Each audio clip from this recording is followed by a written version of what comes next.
What happens when 70-year-old bombers carrying 70,000 pounds of precision munitions strike weapons storage facilities that Iran has spent decades filling with explosives, missiles, and ammunition? You get fireballs so massive they are visible from commercial satellites in orbit, chain reactions so violent they register on seismographs hundreds of miles away, and secondary explosions that continue for hours after the initial impact. That is exactly what happened over Iran in the last 72 hours. And this is not just another airstrike. This is not just another tactical operation in a conflict that has already reshaped global energy markets and triggered the worst oil price surge in modern history. This is a strategic dismantling of Iran's ability to project power across the Middle East, one ammunition depot at a time, one storage bunker at a time, one fireball at a time. And it is being carried out by an aircraft that first flew in 1952, an aircraft older than most of the commanders planning the missions it is now executing. So why are B-52 Stratofortresses, planes that were built to carry nuclear weapons into Soviet airspace during the Cold War, suddenly the weapon of choice for striking hardened Iranian weapons facilities? What makes these aging bombers more effective in this role than stealth aircraft costing 10 times as much? And what do these massive secondary explosions tell us about the true scale of Iran's arsenal, the vulnerability of their strategy, and the direction this war is heading next? Stay with us, because what we are about to break down goes far beyond spectacular footage. It goes to the heart of strategic bombing, weapons storage doctrine, Iran's decades-long missile buildup, and why sometimes the oldest tools in the arsenal are still the most devastating. And if this kind of deep-sourced, multi-layered analysis is why you are here, make sure you hit that subscribe button right now and ring the notification bell so you never miss a World Brief Daily Breakdown. Let us start with what we know, what we can confirm, and what the evidence is actually showing us.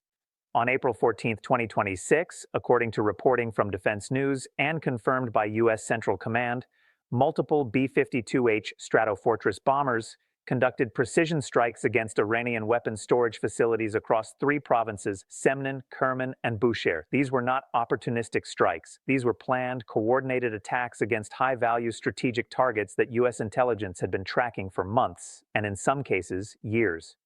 According to the War Zone and imagery analysis from Planet Labs and Maxar Technologies, the strikes resulted in secondary explosions so massive that the thermal signatures were captured by multiple commercial satellite systems. One facility near Semnan produced a fireball estimated at over 500 meters in diameter. According to analysts at the Middlebury Institute of International Studies, the blast signature was consistent with the sympathetic detonation of hundreds of tons of stored munitions. Now, sympathetic detonation, that is a technical term for a very simple and catastrophic phenomenon. When explosives are stored close together and one detonates, the shockwave can trigger others. And when you are talking about warehouses filled with ballistic missiles, cruise missiles, artillery shells, rocket-propelled grenades, and drone munitions all stored in the same complex, one precision strike can turn an entire facility into a self-destructing chain reaction. That is not collateral damage. That is weapons storage doctrine coming back to haunt the people who ignored basic safety protocols in favor of concentration and concealment. According to CNN and the Associated Press, Iranian state media initially denied the strikes occurred, then admitted to explosions but blamed them on electrical malfunctions, and finally, 18 hours later, acknowledged that military sites had been hit but claimed all damage was minimal. Meanwhile, social media across Iran was flooded with videos showing night skies lit up like daylight, mushroom clouds rising over distant hills, and shockwaves rattling windows in cities 30 kilometers away from the impact sites.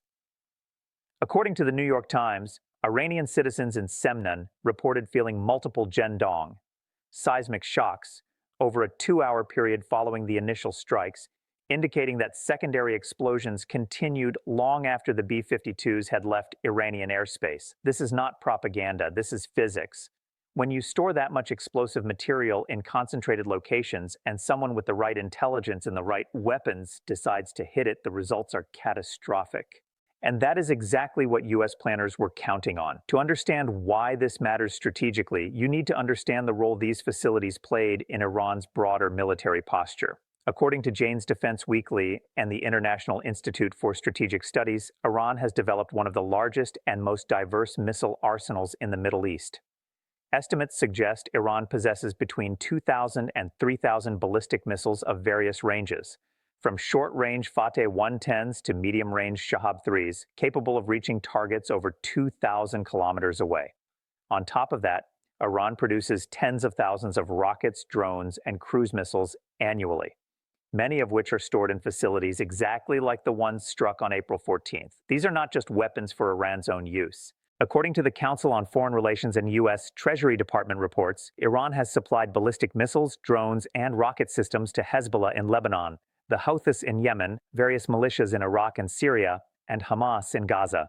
The storage facilities hit by B-52 strikes were part of the logistical backbone that made that entire regional network possible. Every missile destroyed in storage is one less missile that can be launched at Tel Aviv, one less rocket fired at a Saudi oil facility, one less drone sent to attack a U.S. base in the Gulf. Now here is where it gets interesting. According to Flight Global and U.S. Air Force statements reported by Air Force magazine, the B-52s conducting these strikes flew from Al Udeid Air Base in Qatar, where they had been forward deployed as part of Operation Epic Fury, the joint U.S.-Israeli campaign launched on February 28, 2026. The bombers were armed with a mix of AGM-158 JSSM Joint Air-to-Surface Standoff Missiles and GBU-31 JDAM Joint Direct Attack Munitions. The JSSMs have a range of approximately 370 kilometers, meaning the B-52s could launch from outside Iranian airspace, beyond the reach of most of Iran's surviving air defense systems, and still strike targets deep inside the country with precision. That is the definition of strategic standoff capability. You do not need to penetrate defended airspace. You do not need to risk pilots and aircraft. You launch from a safe distance, and your weapons do the rest. And when each B-52 can carry up to 20 JASSMs or multiple dozen JDAMs, you are talking about a single bomber delivering more precision firepower in one sortie than an entire squadron of fighter jets could manage in the same time frame. But the choice of the B-52 is about more than just payload. It is about message. According to the Aviationist and Defense Analysis reported by Breaking Defense, the B-52 has become the U.S. military's preferred platform for what planners call visible deterrence. These are bombers that show up on radar. They are big, they are loud, they are unmistakable. When a B-52 deploys to a region, everyone knows it. When it conducts a strike, the message is not subtle. It says, we have the capacity, we have the range, we have the weapons, and we are using them. So let us talk about the aircraft itself, because the B-52 Stratofortress is one of those rare platforms that defies every conventional assumption about military modernization. The first B-52 flew in 1952. The last one rolled off the production line in 1962. That means the youngest B-52 in the U.S. inventory is over 60 years old. And yet here it is in 2026, conducting precision strikes in a 21st century conflict, delivering weapons that did not exist when the airframe was designed, and doing it more effectively than platforms that cost exponentially more to operate. According to Boeing and U.S. Air Force data reported by Popular Mechanics, the B-52H, the current variant in service, has a combat range of approximately 8,800 miles without refueling. With aerial refueling, it can stay airborne for over 20 hours. It can carry up to 70,000 pounds of ordnance, a mix of guided and unguided munitions, across 15 internal and external hardpoints. It can launch cruise missiles, drop precision-guided bombs, deploy naval mines, and even carry hypersonic weapons in configurations currently being tested. But what makes the B-52 particularly suited for the Iran mission is not just its capacity, it is its flexibility. According to the War Zone and Air Force Materiel Command statements, the B-52 has been continuously upgraded with modern avionics, targeting systems, data links, and communication suites. The aircraft flying over the Middle East today have little in common with the ones that flew over Vietnam or the ones that were designed to drop nuclear gravity bombs on Soviet cities. These are networked platforms integrated into a broader kill chain that includes satellites, drones, fighter aircraft, ground stations, and allied intelligence feeds. When a B-52 launches a JSM at an Iranian weapons depot, it is not flying blind. It is receiving near real-time intelligence from reconnaissance satellites, signals intelligence from RC-135 aircraft, targeting data from Allied ground units, and battle damage assessment from drones loitering over the target area. The bomber itself is a node in a much larger system, a system designed to find, fix, track, target, engage, and assess with a level of precision that would have been unimaginable when the airframe was first designed. And then there is the cost factor. According to a 2025 Congressional Research Service report cited by Defense News, The per-flight hour cost of operating a B-52 is approximately $70,000. For comparison, the B-2 Spirit stealth bomber costs roughly $135,000 per flight hour, and the newer B-21 Raider is projected to cost even more. When you are conducting sustained operations over months, those cost differences add up fast. If the mission does not require penetrating advanced air defenses, if standoff weapons can do the job, then the B-52 is not just adequate, it is optimal.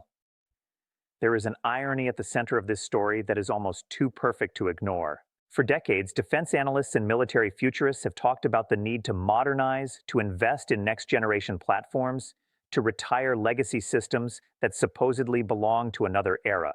The B-52 has been on retirement watch lists for 40 years, and yet here it is, outlasting aircraft that were supposed to replace it, conducting missions and conflicts that did not exist when it was designed, and doing it with a level of effectiveness that validates every decision to keep it flying. The B-1 Lancer, the bomber that was supposed to supplement and eventually replace the B-52, has already been partially retired due to maintenance costs and structural fatigue. The B-2 Spirit, the stealthy wonder weapon of the 1990s, exists in such limited numbers and at such high operational cost that it is reserved for only the most critical missions. The B-21 Raider, the next-generation stealth bomber, is still years away from full operational capability. And in the meantime, the B-52, the plane that should have been in a museum, is circling over the Middle East, launching precision weapons at strategic targets and doing exactly what it was always built to do: deliver overwhelming firepower to places where America's enemies thought they were safe. According to retired Air Force General Robin Rand, quoted in Air Force Times, the B-52 is like that old truck your grandfather bought in the 60s that you thought you'd get rid of, but it just keeps running, except this truck flies halfway around the world, carries 35 tons of weapons, and hits targets with pinpoint accuracy. That is not nostalgia talking. That is strategic reality. Sometimes the oldest tools are still the best tools, especially when you have invested in keeping them modernized, capable, and relevant. Now let us zoom out and talk about what these strikes actually accomplish beyond the immediate destruction, because this is not just about blowing up buildings. This is about degrading Iran's ability to sustain its military operations, to resupply its proxies, and to threaten its neighbors. Every ton of missiles destroyed in storage is a ton that will take months or years to replace. Every secondary explosion that consumes warehouses full of artillery shells, drone components, and rocket motors is a direct hit on Iran's ability to project power across the region. According to the Wall Street Journal and reporting from Israeli intelligence sources cited by the Jerusalem Post, Iran has been struggling to maintain its weapons production since the start of Operation Epic Fury. Factories have been targeted, supply chains have been disrupted, key personnel have been killed or have fled. Now, with storage facilities being systematically destroyed, even the weapons that Iran managed to produce before the war started are going up in smoke. There is also a psychological dimension that should not be underestimated.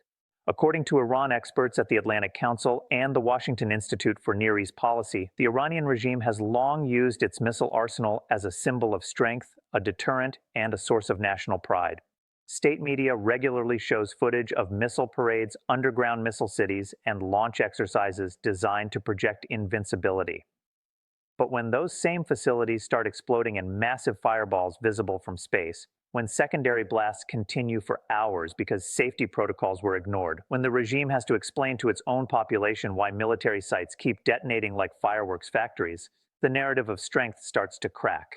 According to social media monitoring by the Middle East Media Research Institute, Iranian citizens have been posting videos of the explosions with captions questioning regime competence, asking why ammunition was stored so carelessly, and expressing frustration that resources spent on missiles could have been used for economic relief.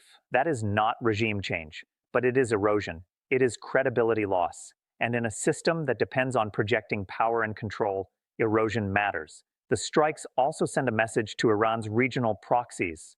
According to analysis by the International Crisis Group, Hezbollah, the Houthis, and Iraqi militias all depend on Iranian resupply to sustain their operations. Every weapon destroyed in an Iranian depot is one less weapon available for export. According to the New York Times, Hezbollah has reportedly expressed concern to Iranian officials about ammunition shortages, particularly for precision-guided munitions. The Houthis, according to U.S. Central Command assessments cited by Reuters, have reduced their attack tempo in the Red Sea, partly because drone and missile supplies from Iran have been disrupted. This is how you break a network. You do not just target the proxies, you target the source. You destroy the weapons before they can be distributed. You make resupply so difficult, so dangerous, so costly that the entire system begins to degrade. Let us get into the specifics of how these strikes were executed, because the operational details reveal a lot about U.S. capabilities and Iranian vulnerabilities. According to Defense News in the War Zone, the B-52 strikes on April 14th were preceded by extensive intelligence, surveillance, and reconnaissance (ISR) operations. U.S. satellites, including those operated by the National Reconnaissance Office, had been tracking activity at the targeted facilities for weeks.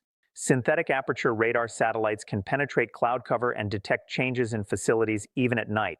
Signals intelligence collected weapons handling signatures, communications traffic, and electronic emissions consistent with active weapons storage. According to CNN and U.S. Central Command background briefings, the strikes were coordinated with other elements of Operation Epic Fury. F-35s and F-15EX aircraft conducted suppression of enemy air defenses, CAD missions, taking out radar sites and surface-to-air missile batteries that might threaten the bombers or their escort aircraft. EA-18G Growler electronic warfare aircraft jammed Iranian communications and radar systems.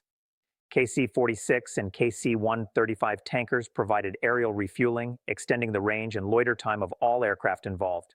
The B-52s launched their weapons from standoff range, releasing JASSMs that flew pre-programmed routes using inertial navigation and GPS guidance, with terminal guidance provided by imaging infrared seekers that allowed the missiles to hit precise aim points even on hardened bunkers. According to missile manufacturer Lockheed Martin and Air Force test data, the JASSM has a circular error probable CEP of less than 3 meters, meaning half of all missiles will impact within 3 meters of the intended target. When those missiles hit weapon storage bunkers filled with explosives, the results were immediate and catastrophic. According to blast analysis conducted by experts at Middlebury Institute using satellite thermal imagery, initial detonations triggered secondary explosions as stored munitions cooked off. In facilities where missiles were stored with their fuel, the explosions were even more intense, creating fireballs that consumed entire complexes. According to seismic data analyzed by the European Mediterranean Seismological Center, explosions at the Semnan facility registered magnitude 2.3 on the Richter scale, equivalent to detonating approximately 500 tons of TNT. That is not the yield from the JSSM warhead. That is the yield from everything the JSSM set off when it hit. And now we need to talk about what this means on the ground, because war is never just about hardware and tactics. It is always about human lives and economic consequences.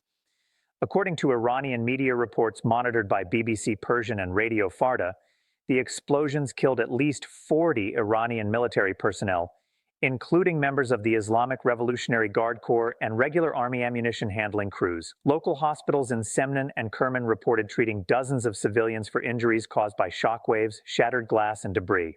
According to the New York Times and reporting from Iranian social media, thousands of residents near the targeted facilities were evacuated after the initial strikes due to fears of additional secondary explosions and potential chemical contamination from burning missile fuel. Some families reported being displaced for over 48 hours while authorities assessed the safety of returning. The economic impact extends beyond the immediate destruction. According to estimates from the Center for Strategic and International Studies, Iran's ballistic missile program costs between $500 million and $1 billion annually. Each Shahab-3 missile costs approximately $1.2 million to produce. Each Fateh 110 costs around $500,000. When you destroy hundreds of missiles in storage, you are destroying years of production investment and hundreds of millions of dollars in military assets that Iran's struggling economy cannot easily replace. According to Reuters and Bloomberg reporting, Iran's economy has been in freefall since Operation Epic Fury began.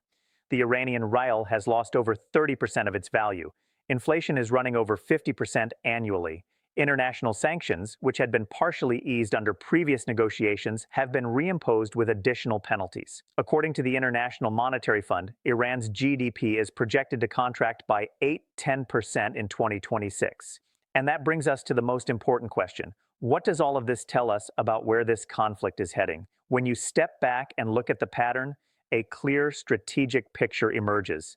The United States and Israel are not trying to occupy Iran.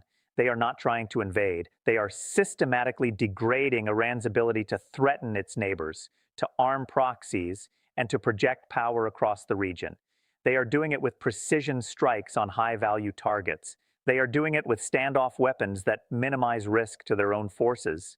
And they are doing it in a way that creates cascading effects. Each destroyed facility weakens the next layer of Iran's defensive and offensive capabilities. According to General Dan Caney, the chairman of the Joint Chiefs of Staff, in remarks reported by Defense News, we are not simply conducting airstrikes, we are dismantling a threat network that has destabilized the Middle East for decades. That is not typical military rhetoric. That is a statement of strategic intent. According to the Wall Street Journal and diplomatic sources cited by Foreign Policy magazine, the Biden and now Trump administrations have coordinated closely with regional partners, including Saudi Arabia, the UAE, and Jordan, to ensure that the campaign against Iran serves broader regional stability goals. The goal is not just to weaken Iran militarily. It is to create conditions where Iran cannot continue its current regional strategy, where proxies cannot be resupplied, where missile threats are degraded to the point that neighbors feel secure enough to pursue diplomatic solutions. But that kind of strategic degradation takes time, and it requires sustained pressure. According to military analysts quoted by The Economist, the campaign against Iran's weapons infrastructure is likely to continue for months, potentially extending into late 2026. Each strike creates intelligence opportunities as Iran moves remaining assets, exposing new targets. Each destroyed facility forces Iran to consolidate resources, creating concentration points that become even more valuable targets. The B-52 is perfect for this kind of sustained campaign. It is reliable, it is cheap to operate relative to alternatives, it can carry enormous payloads, it can strike from standoff range, and there are enough of them in the inventory to maintain a continuous presence without exhausting the fleet. So when we talk about massive fireballs over Iran, when we see videos of night skies lit up by secondary explosions, when we hear reports of seismic shocks from weapons depots detonating in chain reactions, we are not just watching spectacular footage. We are watching the physical manifestation of strategic failure. Iran spent decades building a missile arsenal. It spent billions of dollars. It built underground facilities. It created storage networks. It developed production capabilities. And all of that investment is now being systematically destroyed by an aircraft that first flew when Harry Truman was president. The irony is profound. The lesson is clear. Weapons in storage are just targets waiting to be hit. Concentration creates vulnerability. And when you face an adversary with the intelligence to find your facilities, the precision to strike them, and the weapons to set off chain reactions that do more damage than the initial impact, your entire strategy collapses in fire and smoke. Iran bet that its missile arsenal would be a deterrent, a source of strength, a tool of regional influence. Instead, it has become a liability, a series of ammunition dumps that explode when struck, creating massive fireballs visible from space and seismic signatures detected hundreds of miles away. That is not strength, that is vulnerability exposed. That is the moment when a strategy built on threat discovers that the threat can be eliminated, one storage facility at a time, one precision strike at a time, one massive fireball at a time, and the aircraft doing it, the B-52 Stratofortress, just keeps flying. It keeps launching, it keeps delivering. 70 years after it was designed, it is still doing exactly what it was always built to do: carry overwhelming firepower to places where America's enemies thought they were safe and prove that they never were. If this kind of deep, multi-sourced strategic analysis is what brings you to World Brief Daily, make sure you are subscribed, hit that notification bell, share this with someone who wants to understand what is actually happening behind the headlines. Because in a conflict this consequential, you deserve analysis that goes beyond the surface, that shows you the layers, that reveals what the explosions actually mean. We will keep tracking this campaign as it unfolds, monitoring every strike, every development, every shift in the strategic picture. Because when history is being written in fireballs visible from space, you deserve to understand what the fire is actually burning and why it matters. Stay informed, stay sharp. And remember, sometimes the oldest weapons are still the most devastating.